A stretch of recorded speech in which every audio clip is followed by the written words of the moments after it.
Alors, mes chers amis, pour ce nouveau cours de Torah, j'espère que vous avez passé une journée utile, une journée incroyablement riche en émotions spirituelles, puisque c'était aujourd'hui Pessar Sheni. J'espère que vous avez mangé de la matzah, Iloula de Rabbi Meir Baal Hannes et de Rabbi Yehuda Bar Ilai. J'espère que vous avez allumé des bougies. Une journée, comme on a dit, un peu une parenthèse dans cette Sfirat HaOmer, et qui nous prépare aussi à samedi soir, Motsai Shabbat et dimanche, l'Agba Omer, la Iloula de Rabbi Shimon Bar Yochai.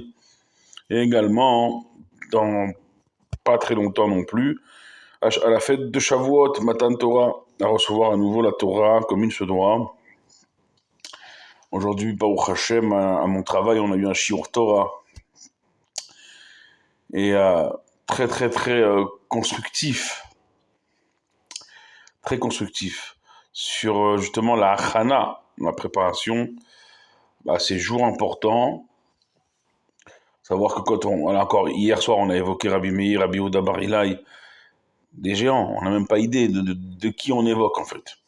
Rabbi Shimon, le Rav, il a dit aujourd'hui, avec ses yeux, il pouvait brûler le monde, tellement il était kadosh, tellement il était saint, il était sacré, que le monde tient jusqu'à aujourd'hui par le mérite de son œuvre. Le Zohar, la splendeur de la Torah, les secrets de la Torah, les profondeurs de la Torah. Et c'est pour ça qu'on fait une grande fête le jour de Saïdoula. On en parlera, je pense, Blinéder dans le cours demain, puisqu'on sera demain, veille de Shabbos, déjà demain soir, et avant-veille de l'Agba Omer samedi soir. Ne pas oublier également, bien sûr, la paracha de notre semaine, Behar, paracha qui nous ramène à la terre et à sa valeur, et que la terre, arrivée à certaines années, eh ben, Ish el Achuzato, elle renvoie chacun vers son terrain, vers sa possession, vers sa maison. Bien, c'est quoi elle nous ramène à la maison? Elle nous ramène à ce qui est vraiment important, et à l'humilité aussi. À l'humilité, mes chers amis, on n'a pas idée. J'ai encore réfléchi aujourd'hui sur ce que j'ai appris hier soir à Baruch Hashem avec le Rav Ben Sion à Choma, Yerushalayim, avec mon frère Rachamim Ben Ayoun. Et c'est incroyable parce que pas plus tard que ce soir, je faisais Arvit il y a quelques minutes à ma synagogue en bas de chez moi, à Gilo, toujours à Yerushalayim. Et vous savez, tous les soirs, on dit le Shir la Ma'alot. Et ça, Enai el Harim, mais Aïn Yavozri. Alors, mais Aïn Yavo Ezri, on le traduit, d'où viendra mon aide, et on dit tout de suite après, Ezri Meim Hashem, mon aide viendra de Dieu.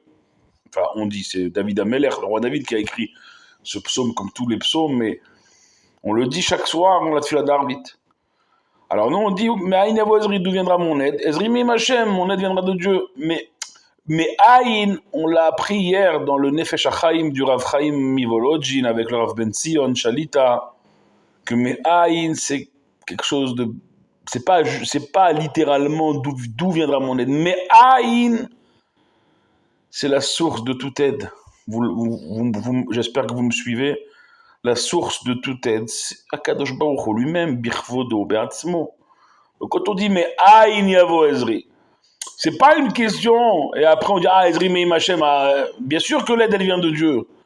Mais déjà au début du Passouk, Me'aïn, de la source, de toutes les sources, de Akadosh Baruch Hu, c'est ça, Me'aïn, Yavo Ezri, viendra mon aide.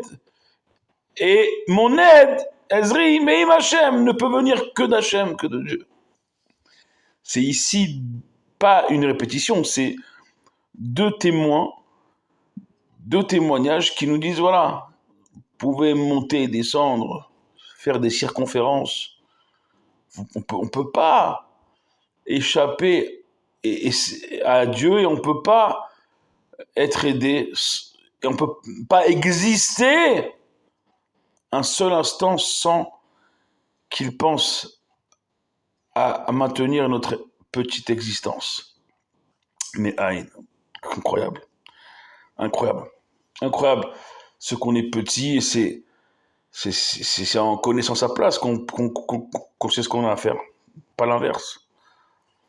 C'est ça la beauté de la Torah, la profondeur de la Torah, la profondeur de tous ces maîtres du secret qui, qui nous tracent la voie. En vérité, Bichlal, faut arrêter de se la raconter, Bichlal. Bichlal. Et c'est de là commence, on peut appréhender, effleurer quelque peu la lumière de Rabbi Shimon Bar Yochai, Rabbi Meir Bar Hanès, Rabbi Yehuda Bar Ilai, cette génération, ces élèves survivants de Rabbi Akiva. À mon travail aujourd'hui, il y a quelqu'un qui a eu le srout d'aller sur le kever de Rabbi Akiva dans le nord d'Israël. Savoir que cette année, malheureusement, samedi soir, on ne pourra pas aller sur le kever de Rabbi Shimon Bar Yochai à Méron parce qu'avec ce qui se passe dans le nord, que ça se décale vers la Syrie, et donc ça peut toucher plus près Méron, Chas Veshalom. Alors, cette année, les autorités israéliennes, ils ont essayé de fermer l'endroit de Rabbi Shimon Bar Yochai à Méron parce que c'est trop dangereux. Mais nous, on va le faire à Yerushalayim. Il y a des rabbanim qui sont en train de s'organiser pour le faire à Yerushalayim, à côté d'un kever d'un contemporain de Rabbi Shimon Bar Yochai, Shimon HaTzadik. Alors bon, là aussi, ça pose quelques problèmes parce que, sécuritairement parlant, c'est à côté de quartiers sensibles à Jérusalem-Est. Après, on vient nous dire qu'on est un peuple un peuple génocidaire, un premier ministre israélien qui mérite d'être traduit devant la CPI, la Cour pénale internationale, enfin, des absurdités. C'est nous, on nous ferme nos endroits où prier,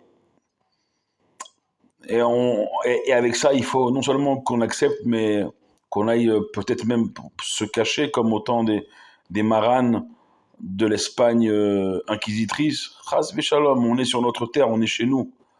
Et on va faire l'Akba Omer comme il se doit partout en Eretz Israël. Et je sais qu'il y a quand même des gens qui iront à Méron. Et on comptera sur eux pour prier pour nous. Et que Dieu les protège. En tout cas, aux abords, parce que ce sera fermé, mais plus près on peut s'approcher de Rabbi Shimon.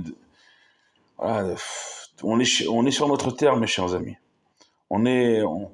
Il faut pas un seul instant, bien sûr qu'il ne faut pas être non plus irresponsable et je dirais se mettre en danger. Bien sûr que il faut toujours choisir la vie et jamais se mettre en danger, ça c'est une évidence, bien sûr.